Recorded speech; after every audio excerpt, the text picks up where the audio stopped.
fans, Cowboy Nation. This is Cowboy Legends for Life again, coming back at you with another video. In my hopes that you like the last one.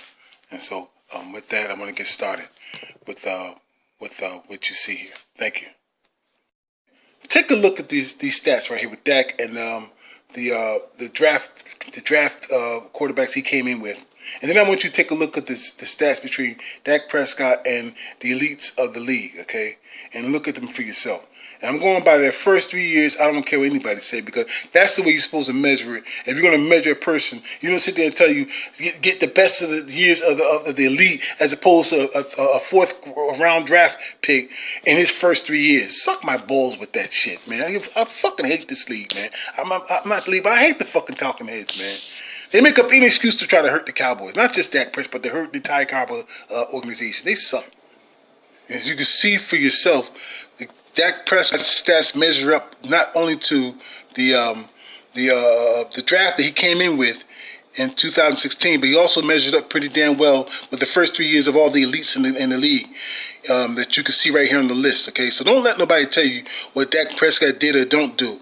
Doesn't matter to me what people think. Dak Prescott is an elite, is coming into that his own, bro. That's all I'm trying to say.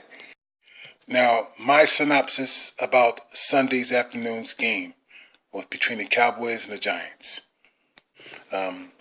There's some good things I liked about that game, loved about it, in fact, and there's some things that were negative about the game as well.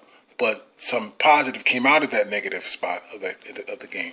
First, I'm gonna do the positive of the side. Okay, the offense was clicking. And Dak found many receivers open, a lot of people open, and he threw to them, and he was play action Dak.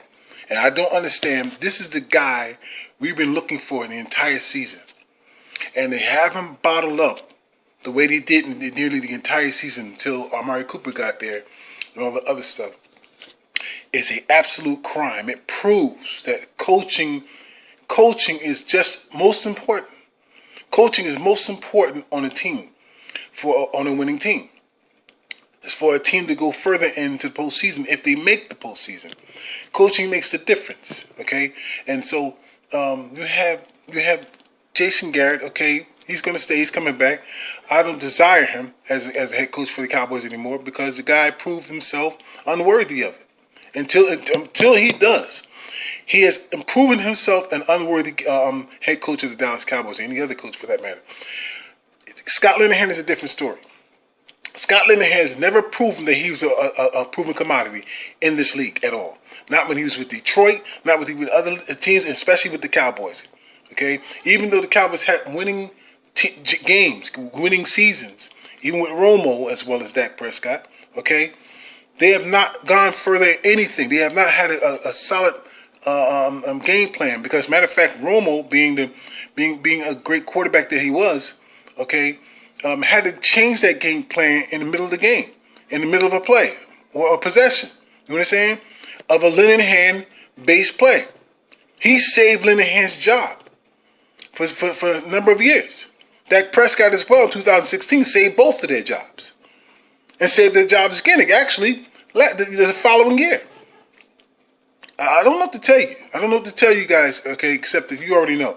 A lot of you have gotten very smart in your analysis of football, you know, that are Cowboy fans, okay? And I'm telling you, okay, Linehan has to go. And so this play action Dak Prescott, this is the guy we've been looking for. This is the guy who led the league the first 2 seasons in tight window throws. This is the guy who led the league in most accurate or top 3 accurate quarterbacks coming out of the pocket. And for you for this asshole or coordinator to bottle him up in the pocket with shitty receivers, one of the shittiest receiving corps in football before Murray got there. Okay? No tight end, no nothing. It's a crime. And the fact is, when they moved the ball all season long between the 80-yard possession. But when it comes to the 20-yard line, when it came to the the red zone and the green zone, he went opposite of what you should be doing in any team on any conference. And that is you have to run the ball to get in. When you're first and goal, your first two thoughts or first three thoughts, or two out of the first three, was to run that fucking ball. Not Linehan. No, Dak, you got to pass it. Everybody's going to look for that run. Put Zeke in the I formation. Understand? Oh, how do you do that? You got to bust in. Dak got to be right behind the damn. He got a Dak Prescott and the goddamn shotgun. And first and goal. I'm telling you something, man. Linehan's head must be chopped the fuck off. It's crazy. I'm telling you, if that bastard comes back next year, I will fucking remove him myself. How the fuck? How the hell I get upset, man? How do you go in an I formation and shotgun set at first and goal with the running back next to you? You got to be a stupid motherfucker to do that. Or somebody who's trying to hurt the team. I don't know if he's doing it out of orders or what. I tell you this. It's cost him. It's costing Linehan his fucking career. But with that said, okay, I'm happy for the fact for the last game of the season they cut Dak loose. Well, I don't know if Dak, maybe Dak said, listen, let me play my way or something. This way, I know how to play the Giants. This is the way I play the Giants, and let me do it my way. And then they probably relented. You understand? Because he did a lot of play action in that game, a lot. And he moved that ball like that. He kicked the Giants' ass. Now, that's positive. Now, on the negative side was that the last 3-4 games, the defense been giving up a lot of yardage, a lot of points. Okay? And I'm not happy about that. I know that they know that they're in. They knew that they were in there. I guess they relaxed some of the players and stuff like that. And then Sean Lee came back for a few games and stuff like that. So maybe that kind of like shifted a little bit of the momentum. Who knows? Okay, but I do know that this is a great elite defense. This is a great core. Okay, and for them to give up points to the Eagles and I'm sorry. The Baltimore, the Buccaneers and the Giants like that. That's not sound. That's not a sound thing to do. That's not a sound defense that is ready for the postseason. But the positive in that play within what happened was the Giants' last two possessions after they scored and got ahead. Okay, the Cowboys got the ball back, but Amari Cooper fumbled the ball. It was stripped from him, right? And the Giants got the ball. This defense came and stopped the Giants with 3 minutes left in the game. Stopped the Giants. And so when they did that, the Cowboys got the ball back and Dak marched right down the field and threw that magnificent fucking pass to Beasley and that great catch he did in the end zone. All right? And then they went for the 2-point conversion. Cowboys go up top, 36-35, right? So the Giants got the ball back in the last minute or so. Right, and so what happened was the Giants, the Cowboys defense came back and stopped them again. So you take it out of that. You take a positive out of that was I'm saying that the Cowboys defense was kind of lackadaisical the last several games, knowing that they really got the division in hand. Period. So that's what I saw. That's a positive we can take from that negative aspect of that side of the ball. But I tell you this is a postseason time now. Saturday's coming. Saturday night they're gonna be playing at 8 o'clock, and the Cowboys are ready. They're ready to play. You could tell they're ready to play, and I believe that they're really going to stop Cam Newton. I'm not Cam Newton. I'm glad. I wish they were playing Cam Newton right now, and get some revenge. But Russell Wilson, who's an elite quarterback, he's a top 5 elite quarterback. I don't know why the hell no one's putting Russell Wilson on top elite quarterback. He is, okay, and so he's top 5. So, but. They got to really bottle him up. They really got to keep him from trying to run the ball. They got to keep him from extending the play. And so they got to be on there. They got to be ready for this game. And I believe they will. I believe that I'm not going to predict the score. All I want is a win. That's most important here. But I do know this.